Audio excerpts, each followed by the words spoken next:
I will go ahead and formally introduce myself. My name is Vanessa Brassfield. I am a community coordinator here at Crystal Dynamics, and I am joined today by the wonderful and, dare I say, effervescent Karen Lawson. And I get to do a fantastic interview with you talking about video games, dev, legacy more than anything, because you're a very, very interesting person.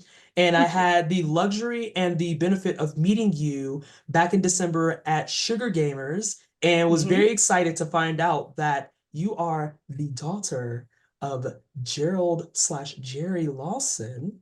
And Yes, he is. for people who do not know, I'll let you talk about it too, but Mhm. this is the person who created one of the first video game cartridges. This is actual legacy that we're talking about right now. And that's exciting. I think that's exciting, at least. Yeah, it is. It's extremely exciting. So I will go ahead and start with some of the questions. And the first one, we kind of talked about this off the record a little bit, but we started to, Mhm. and then we had to like stay in professionalism. So tell everybody who you are and what you do for your day-to-day job. Hello, everyone. Thank you, Vanessa, for the nice introduction, and it was great meeting you at the Sugar Gamer conference. Yes. I am Karen Lawson, and Gerald Lawson is my father. So he is responsible for creating the first VES that went to market that featured an interchangeable cartridge for the system. And pretty much ever since then, um, the world changed, right? So my father passed away in 2012, no, 2011, April of Mhm. 2011. And at that time, the IGDA had brought him into GDC and honored him for his work in March. And he had passed away the next month. Mhm. So since then, my family has been basically like handling requests and inquiries for interviews and projects and partnerships and all of those things since then. So let me go back to who I am. Mhm. I am now in the period of my life, I am an educator. I am a caregiver for my 82-year-old mother. I Mhm. am an auntie to a nephew. I am a creative partner for the Gerald Lawson Foundation. And what we try Mhm. to do is we try to propagate legacy through storytelling. So I share dad's story and our story with Mhm. people like you, Vanessa, with people Mhm. like Keisha Howard at Sugar Gamers and that audience, hoping that this story will inspire young people and old people as well to seek out tech and Mhm. gaming as a career or get involved in the space and really create opportunities for people who look like us. Mhm. That's really important.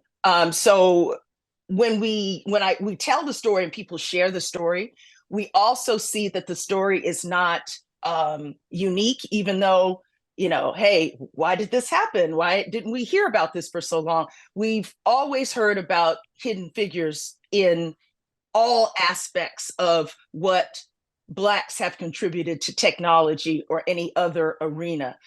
Mhm. Gaming is no different. Mhm. Technology is no different.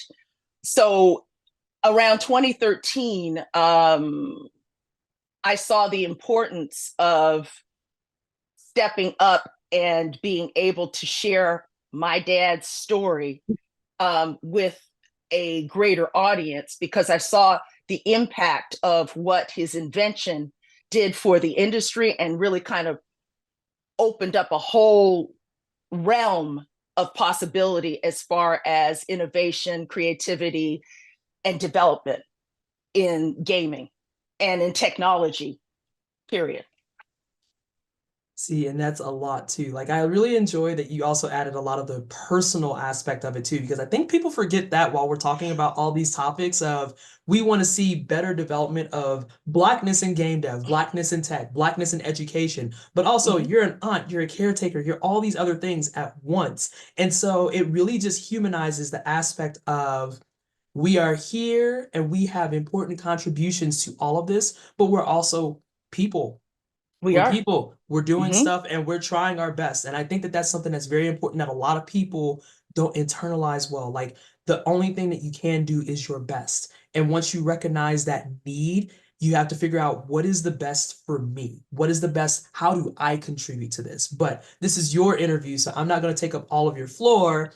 And I wanted to ask you behind that. Hmm. So, how has your father's legacy influenced you as a person and then as a professional? Because you touched on that a little bit already, where we know what his initial legacy is. We know that Hmm. this call wouldn't be happening. I wouldn't be in the job I am today if his invention didn't take off, because Hmm.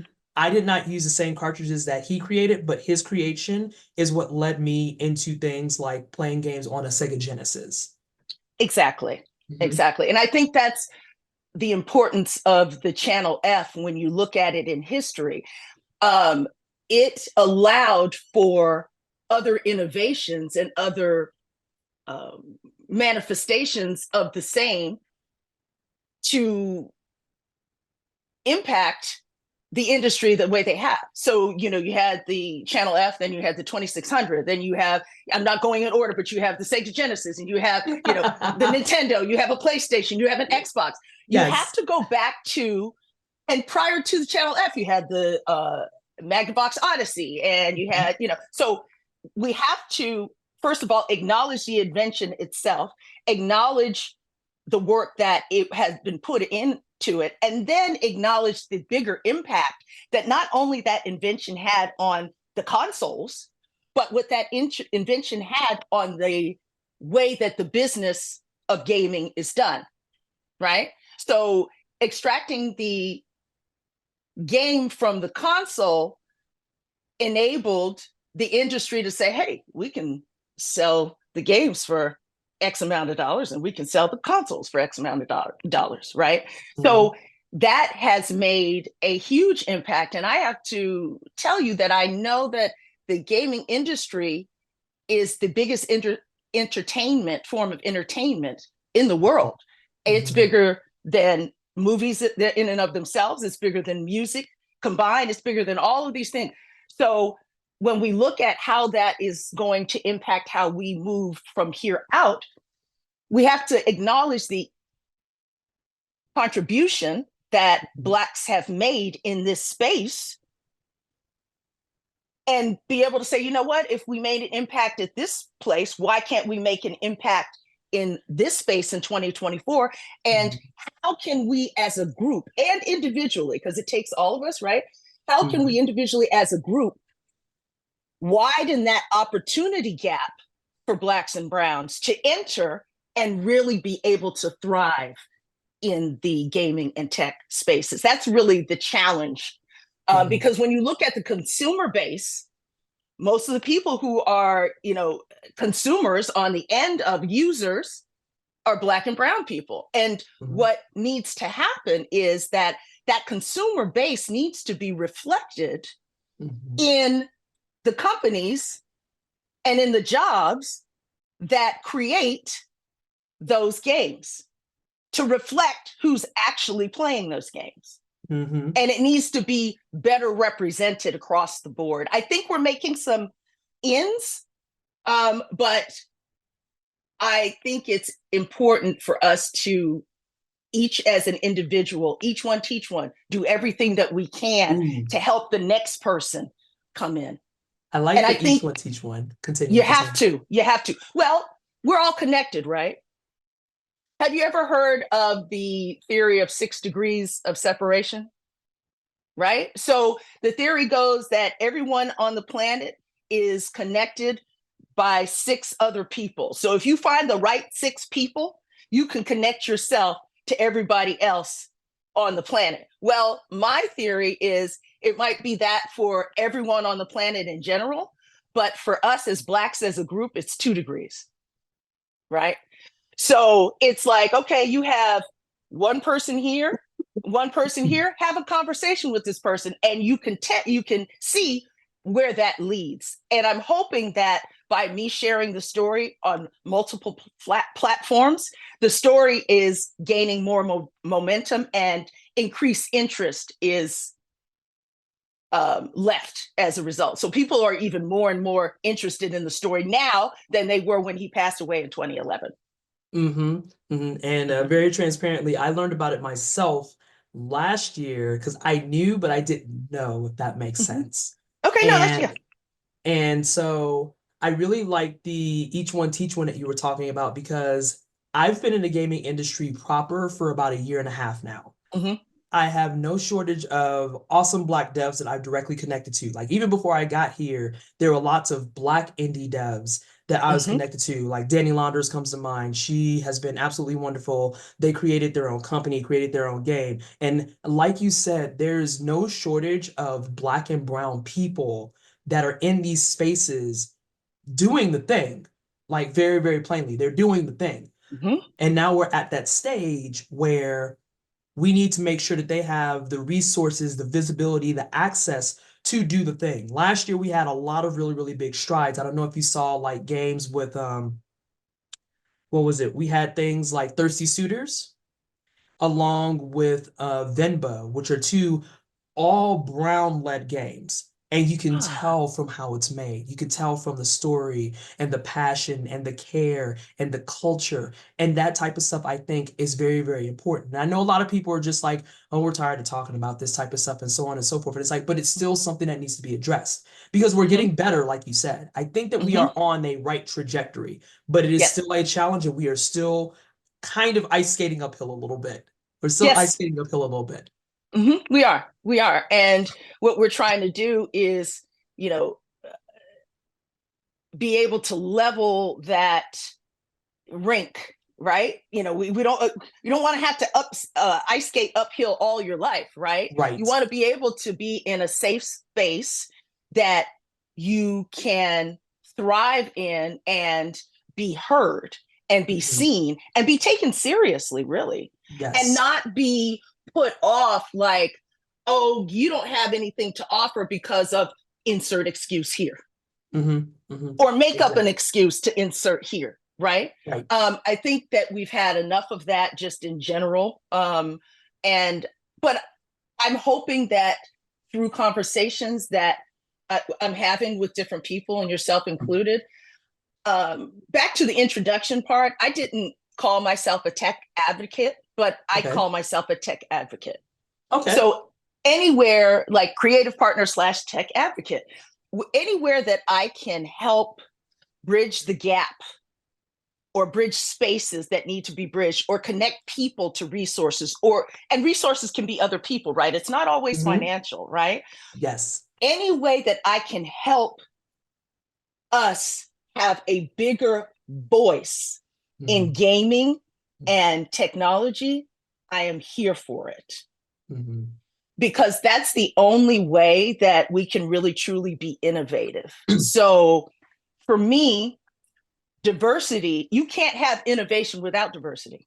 I'm just going to make the face of that. You can be innovative on a certain level, but if you're innovative and you're innovative in a vacuum, right? Let's say a vacuum, a homogenous vacuum, I'll say that. And you have somebody that comes in totally outside of it and kind of takes a look at it and says, hey, you know what? I get what you're trying to do here. Let's try it this way. If you do not allow the space for those types of conversations to take place, your innovation is only going to go so far. You can only be so innovative, and so innovative to a specific group of people, right? So diversity means broadening your horizons and looking beyond self and the familiar, right? In order to grow and move in a positive direction. And I think a lot of times people hear the word diversity, and we can get on this, and equity and inclusion, and people think that means that there's going to be less space for them, right? And so that's not really what it's about. You have to allow the room for people to contribute ideas and possibilities in a space. I'll leave it at that for now. I was gonna say is like I don't know if you wanted to stop there or if you were gonna I'm keep going to talking stop as you there. saw. I just had to grab the cough drop real fast because it is trying to fight us really, really bad. It's Black History Month. You can't do this right now. We're trying to. We're going to look, bye, devil. We're going to finish this conversation, and my girl Vanessa is going to make it do what it do. I'm trying my Yeah, best. I really am. That's something I said at the top of all of this too. Is like that's the best you can do is try your best. It is the best you right, can do. right. But you already kind of touched on a couple of my follow-up questions because Mhm. you've also been kind of working in tandem with the gaming industry. You yourself, you're not directly in game dev. You're not talking about being a director, an artist, or QA or anything of that nature. So, what has it been like working in tandem as someone who from your own story, you've been not quite an outsider looking in, but gaming was not always your primary focus. Correct. Let me try to answer that the best way I can. I am, I graduated from San Francisco State University with a degree in physical education. Um, when I was a kid and dad was working on Channel F, my brother and I, Anderson, and he's younger than me, would play the demo games, and we would figure out like some of the bugs in the games. And we thought that was, oh, that's funny. We made the cat do this. And we knew that the cat wasn't supposed to, this is the maze game, video cart 10. Oh, the cat is not supposed to go outside of the maze. And so, this is something that we were just doing, for fun. Um, I didn't go into gaming as a career because early on I found that I was a talented track athlete. So when I started running track at age 9, my trajectory was I'm going to go to the Olympics. I'm going to run track and get a track scholarship. And so gaming for me was not ever on the forefront. My brother, on the other hand, had a different road. He had an interest in programming when he was 14. He and my cousin were, I don't know what they were doing. I wasn't at the house, but apparently they had, my dad had given them a book, uh, a program to learn how to program games. And, my dad would say, hey, figure out something that you would like to do that you would do for free. Right. So it was it was a different experience for him because he was actually interested in that. So my trajectory is a little bit different as an athlete. He actually graduated from Morehouse with a computer science degree, and then graduated from Georgia Tech with a master's in computer human interface. And he works at Big Fish Games now. So he has been in, you know, gaming, he's been in the technology industry his whole entire career. So when you ask me, how has my experience been working with game developers and game, I have had the best experience ever because I was embraced with open arms by the gaming industry. When I went to GDC in 2017, that was my first GDC. So I remember going there and meeting all these people, and I said, my gosh, I think I found my tribe. Now I'm working in the nonprofit industry as a project manager, but I knew that I had found my people, right? Now, the only thing that my hang up was, again, this wasn't anybody else's hang up. My hang up was that I felt as though at first I didn't belong, and I felt like this for a couple of years. I didn't belong in the circle because I didn't work directly on a game, or I wasn't, I didn't have a tech degree, or I didn't have any. So for a long time, even though I went to events and I was showing, I had a complex kind of about not being directly related or directly working in the industry. I have since gotten over that. I have worked through it. And I realized that we all have something to offer. And I had to figure out what my role was going to be. And no, my role isn't to program. My role isn't as a visual arts person. My role isn't as a product designer, or my role is a tech advocate. So I am a person who connects other people. And from that, we can craft what needs to happen or orchestrate what needs to happen. I realize that we all have more power than we realize.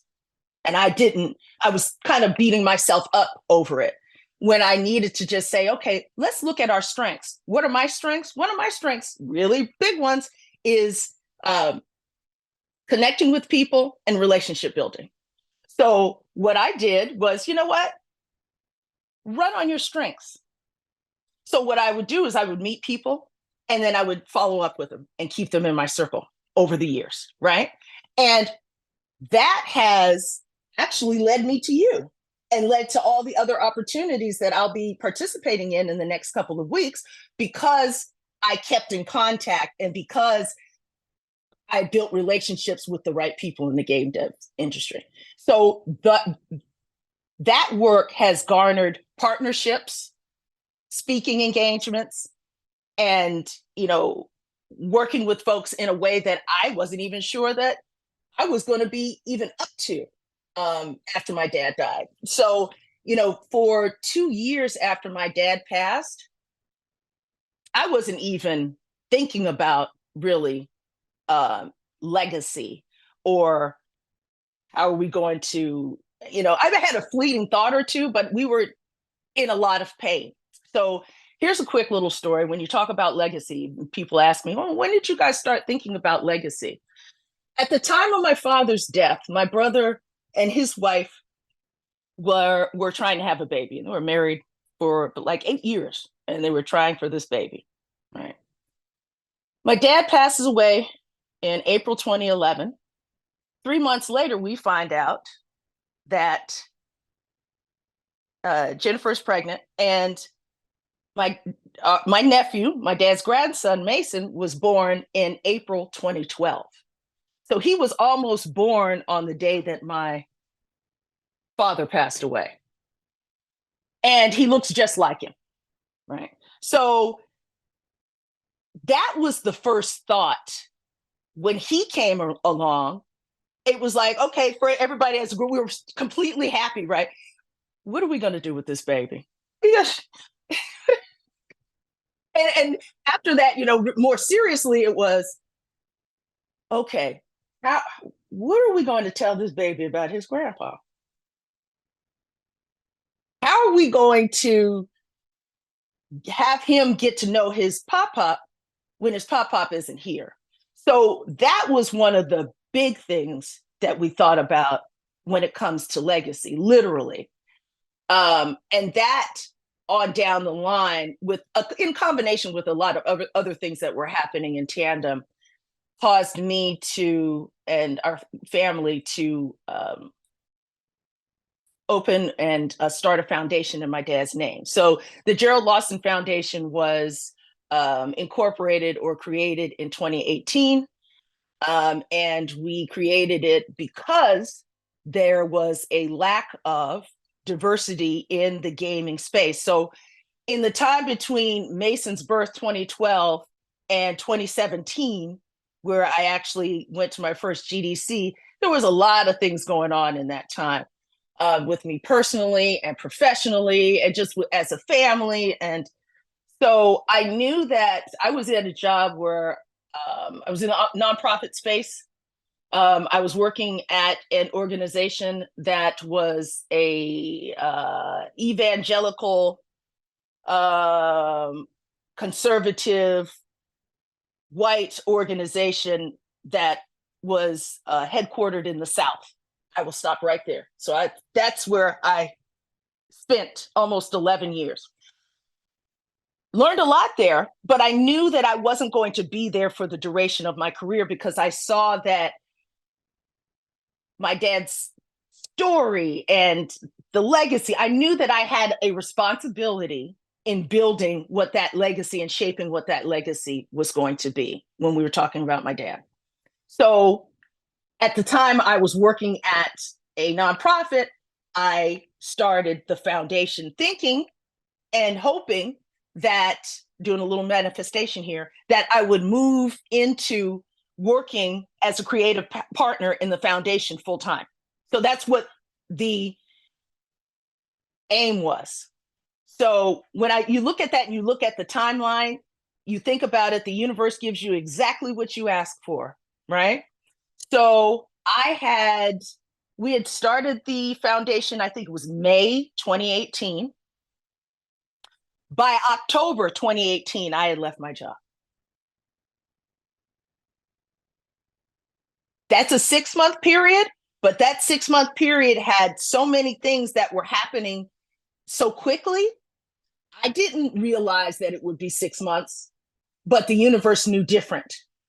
So I was kind of thrust into that work and immediately partnered with the Department of Education in New York, and we were able to sit on a panel with Katherine Johnson's daughter, Joylette Heilich, at a workshop for teachers at Columbia University in January 2019 with the Computer Science for All program with the Department of Education in New York. So pretty much immediately, opportunities presented themselves. And then, the bottom fell out. The purge happened. And then, and just a whirlwind of things in life. I realized that my mother needed care and I had to move back to California and help her do that. I was in Atlanta at the time, so it was just a lot of things that culminated at once that I had the realization that I had to make some moves. And it wasn't always dotting I's and crossing T's. It wasn't perfect. It was hectic. It was a shock. It sounds like you were in a chaotic timeline, is what we're going for here.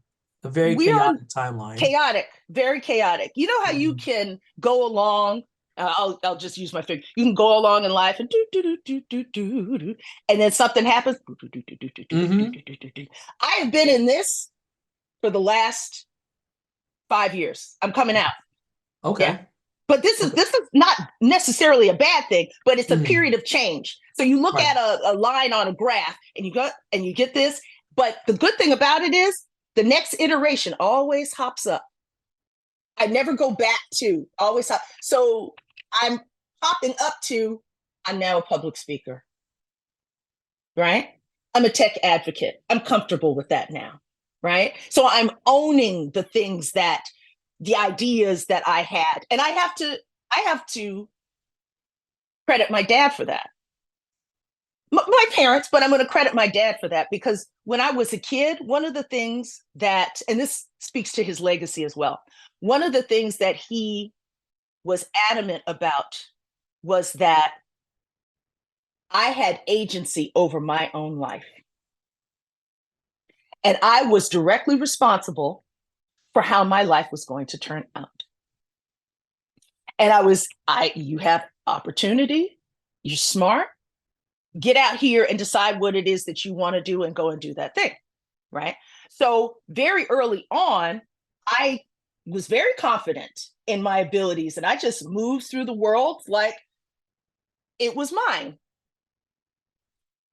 I experienced issues when I was in spaces where I was questioned as to why I was in those spaces. And that happened very early for me, whether it's in a school classroom or in a group or wherever, or even as a professional person. You do all the things to get the job and you're there at the job and somebody looks at you and says, well, how did you get here? Same way you got here. Why are you asking me that? And it is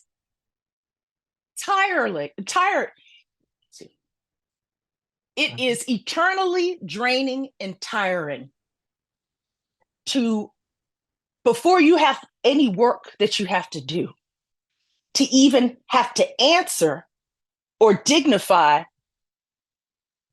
a response to the question of why are you here? I don't even want to hear it. seriously, because that's kind of a I why shouldn't not?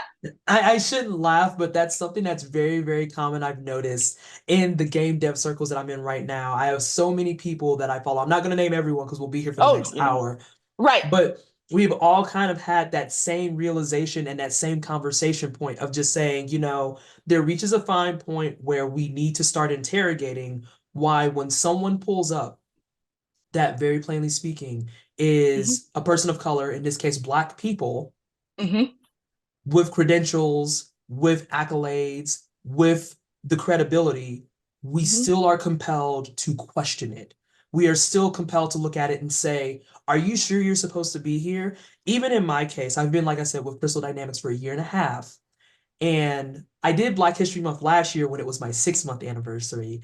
And we did a Hmm. panel that was beautiful. We had Zaire from I forget the company that she's with, and I am so sorry, Zaire, if you're watching this. I love you dearly. It's just my brain is Swiss cheese. It's been such a busy month. But we had Zaire, and when we had Jay Justice, and then we had Morgan, who is with me here at Crystal Dynamics, and we all Hmm. got on a panel together, and we just talked about Black joy.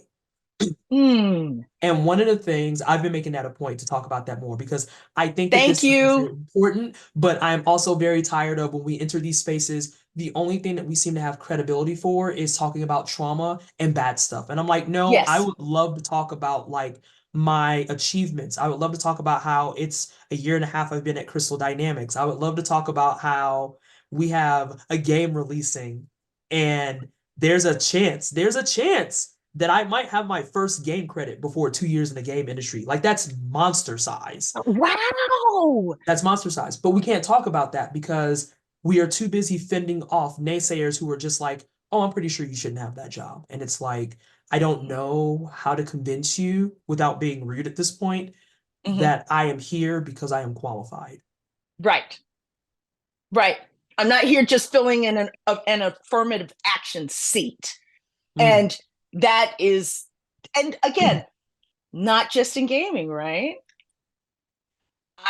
Like I said, I just really entered the gaming space in 2017, Mhm. as far as professionally like that. Although I've always been part of it because, dad and everything, right? But, it gets really tiring to have to keep explaining or even acknowledging, when I know that I'm bringing what I need to bring, So no, we don't have to keep talking about that. We can shift the conversation to joy. Um, it gives me the giggles, and it gave me the giggles in December when I saw all those Black faces at the Sugar Gamers event at the Grammy Museum the night before the Gaming Awards. It Yes. was the best. It Yes. really was. And so I have to give credit to Keisha Howard. I have to Mhm. give uh, credit to Katrina Jefferson for putting that event together. And, it was not easy, but it came off beautifully. And I give them all the kudos for helping me get down there and everything. So I'm happy that it was a success for her. And I'm happy also that I was able to meet others, such as yourself. And that gives me the opportunity to continue to share the story and have conversations that we need to have around how can we do a better job at coming together, collaborating, and opening the space for others and pulling somebody out. Each one reach one, right? Pulling back and bringing somebody else into the fold. Even if it's into the fold of your information, even if you can't do something immediately to help the person, I think what is helpful too is to know that we're all here and we're all in it together. And that is even a supportive environment that we can thrive in and have joy in and be proud of each other's accomplishments and celebrate each other's accomplishments. So I'm here for it, definitely. All of it. All right, so that actually goes into another question that I have for you. I love when the interview has a natural flow to it, where it's like the conversation just kind of aligns with the questions that I have, and it's like, oh my gosh, this is perfect. We couldn't ask for anything better. So Good. I wanted to ask you, What are some of your favorite or most inspiring ways that you've seen people have honored your father's legacy? I know that I sent you the piece that I wrote on him last year, Mm-hmm. talking Mm-hmm. about what he's done and why he's important and why he's not somebody you just celebrate for Black history. If you're a gamer, you Mm-hmm. should be absolutely honoring him because without his innovation, we would Mm-hmm. not be where we are today. Like you said, Exactly. we Mm-hmm. started with a cartridge. Mm-hmm. We are Mm-hmm. now at a point where we have things on disk that are multiple gigs upon gigs upon gigs. And yes, that was a technological advancement, but we still had to figure out how to implement that into gaming. We have Yes. fidelity in graphics and actual usage of our details and our staff and everything that is just way beyond anything that we saw when I first started gaming 30 years ago, Right. way before that. So, what are some of your favorite ways that you've seen people honor your father's legacy? Oh, there are a few. One is there is a, and I have not visited this, but there are numerous exhibits. Like there's an exhibit at the Rochester Museum of Play that is specifically a Gerald Lawson exhibit. And they have the history of electronic games and video games. So my father has his own little piece of that there, which is great. Um, what else have I seen? One of the more inspiring things, I believe it came across my feed last year during Black History Month. Um, there was a kid, and I don't know where he was, but it came across my Instagram feed. But he was doing a Black History presentation at his school. He might have been like in the fourth or fifth grade. But, and you know how you go into the multi-purpose room and the kids have everything set up and they have their poster boards and they're standing there and they're presenting. It was that sort of environment. But do you know what he did? He dressed up as if he was Jerry Lawson. He dressed up like Jerry Lawson. So he had on a shirt with the little pocket protectors and the pins, and he pretended like he was Jerry Lawson. He he acted it out. I I think think that I would have melted on the spot. I would have died. I would have just as a died. teacher, I'm a former physical education teacher. As a teacher, I melted. I said, "He won. He did. Yeah, Here's your big winner." the So competition's finished. You we're did done. Yeah, drop the mic. So it was just the best thing that I could have ever seen. Now I think about that in terms of how can we use that to inspire other kids. I would love to have kids kind of dig deep and find what's your inner Jerry, right? What's your inner passion and what are you passionate about? And what is it? How do you think that that can be a contribution to gaming in and of itself or technology? How do you think that you would be able to take your mark? Legacy for me is multifaceted and multi-layered. Mhm, Legacy is has authenticity in it. mhm, Legacy takes a measure of courage to be able to do that. Legacy is collaboration. Legacy mhm, doesn't happen in a vacuum. Legacy is action, mhm, action that together can spawn a movement mhm. towards something. That's what I want my dad's legacy to be. I want it to be so impactful and so powerful that people will be shook enough to be like, hey, I can do that. Mhm. What? Wait, he wasn't a kid that, you know, came from privilege and he wasn't a kid that, and he still did that. Yeah, he did. And so if he did that, given the constraints of his childhood, Mhm. what is it that you think you can do? So that's how I like to frame it. And again, not just for kids, Mhm. but for anyone. Yes. um, I think it's important for people to be themselves, one, and I think it's important for the environments that we're in. And when we're talking about our environments, I'm talking professional environments. I think it's important for professional environments to allow people to be themselves Mm. and Mhm. nurture that Mhm. instead of chastising it and saying that it won't work, right? Or yeah, or I was going to add to that, or limiting it. Limiting it. Mm-hmm. It's a limiting it. Maybe that was a way wrong word, but limiting it. No, Yeah. no, I'm not trying to correct you by any means. Hmm. I'm just, Hmm. that's what it makes me think of too, being in spaces where you feel like you have to be a lesser version of yourself. Hmm. Hmm. That doesn't ever work. Mm-hmm. It never work. It might work for a while. Let me just say this. You might be fooled into thinking that it works on a certain level, right?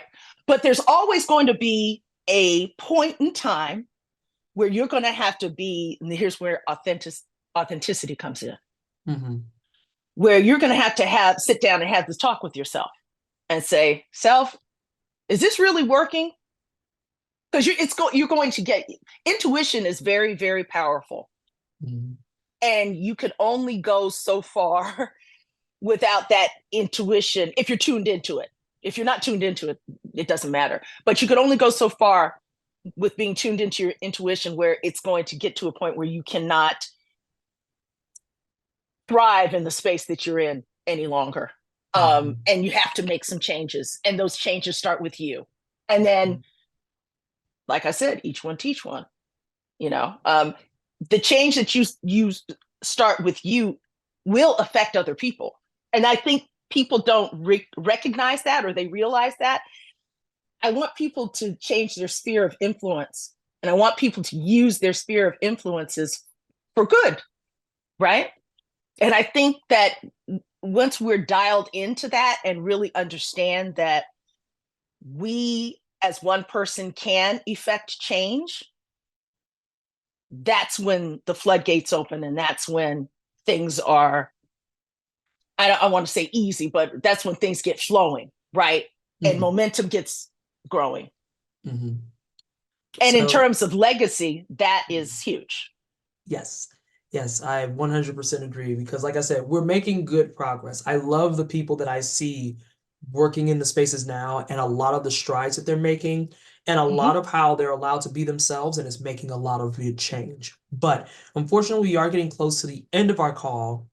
Ah, I have one final question for you, and I sure. wanted to ask, this is much more of an exploratory question. I always like to close with those because it gets people thinking about stuff and making them wonder, ooh, what do I want to see? So the final question that I have for you, we've talked heavily about what you've done, your dad, legacy, and all the ways that you kind of got integrated into gaming while not being a game dev. What legacies are you hoping will be built in the future of BIPOC game devs? Like, what's something that you would love to see? It could be a year from now, it could be 10 years from now. What is your hopes and aspirations for the future of what we are as game devs right now? Boy, you saved the best one for last, didn't you, Vanessa? I like these questions because I like to pick people's brains and see it's like, so what do you want to see though? I'm curious. And when you ask me that, do you mean like a specific result? Like, I would like to see us And that's going the to, beauty of it. That's the beauty of it. right? It could be a Yeah. result. It could be Mm-hmm. just something that you think would be cool. It could be something that it's like, I would love to see the industry with more Black-led studios, or it could be something Mm-hmm. along the Mm-hmm. lines of, oh, I would love to see just more Black directors on games. Mm-hmm. Sky is the Mm-hmm. limit. Mm-hmm. Just Yeah. things that if it hits your feed and you saw it that day, you were like, damn, we really made it. Yeah. Some of the things that I would like to see are things that you've already named, but I Mhm. would love to see a move towards ownership and entrepreneurship. Um, and a lot of independent gamers already have that, but I want to see a push that they are highlighted, and uplifted and given the opportunities and the space to be able to continue to create and not have to worry about where the next dollar is coming from and all of the, you know, craziness associated with having to fund yourself. Mhm. Um, hmm, You have me thinking about that too, because I have at least four POC dev friends who are running indie hmm, studios, and they talk very much about how this stuff is expensive and it's a lot of hmm. self-funding and it's a lot of Yeah. crowdfunding and all sorts of stuff. And as much as I hate to say it, but it's Black History Month, so we're allowed to say it. Mm-hmm. You don't see that often with non-PLC studios, like non-PLC studios that are indie ran like that. They could come up with an idea, and if people say, "Yo, this is dope," the funding comes to them. It's not to say Right. there's no challenge. That's not what I Right. mean. So save your Mm-hmm. pitchforks. That's not what I'm saying. Mm-hmm. But there is a distinct difference in excitement and enthusiasm and engagement when you see that the people who are in charge are Mm-hmm. predominantly, if not all, PLC. Right. Right.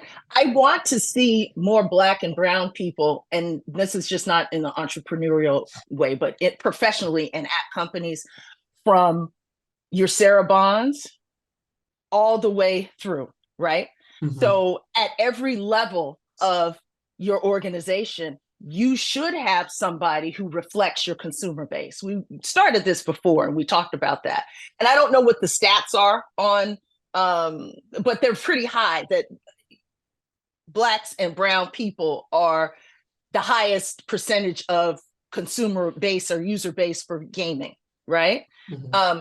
I want to see that reflected in the management in the companies. I want to see that reflected in the development spaces in the companies. I want to see that reflected in the programming spaces in the companies. I want to see a reflection of the consumer base in gaming companies, in key roles in gaming companies. And That's it. people need to be speaking a little bit more on that. So I would like to see it in that space, and I would like to see indie gamers being more properly funded, whether it's VC or whatever the funding is, right? To be able to prop them up so they can be successful as well without having to run around and, you know, recreate the wheel every time that funding is needed for something in order to grow. So I would like to see a larger sector of us be in higher up positions professionally. And then if that's not the track that you choose, have those opportunities available as entrepreneurs and having ownership be part of what we have in the gaming industry. So it's a double-edged sword, I guess. It's kind of two things. Yeah, and I was gonna say I like that question being brought because again, there's I think a lot of answers that can go to that. So Mm-hmm. you survived the final question. I think you did okay. That's perfectly fine because we have Well, thank ambitions. you. You know what I'm saying? We Yeah, have ambitions, and that's the we main thing is do. that We do. all of us we have different ambitions. And I'm always just curious, what, like I said, what is that moment that when you see it across your feet, you're just like, oh my God, we've made it. So Right. all of I this, mean, yeah. I'm gonna say all of this has been wonderful. Mm-hmm. I really appreciate you taking time out of your day to talk to me about your dad, what you've been doing as a tech advocate, and the ways that you've seen Black people and brown people grow in the industry, how you want to see them grow more, and more Mm-hmm. importantly, the legacy of how we got here. I just wanted to take a moment to say thank you so much. You're welcome. Thank you. Thank you for having me. I appreciate it. It is not a problem. Hopefully, we can do something like this again in the future. Who knows? We'll figure something Perhaps. out. Okay. But until then, I just want to say thank you, everybody, for watching as well. And this is Vanessa Brasfield signing off, and I will see you next time.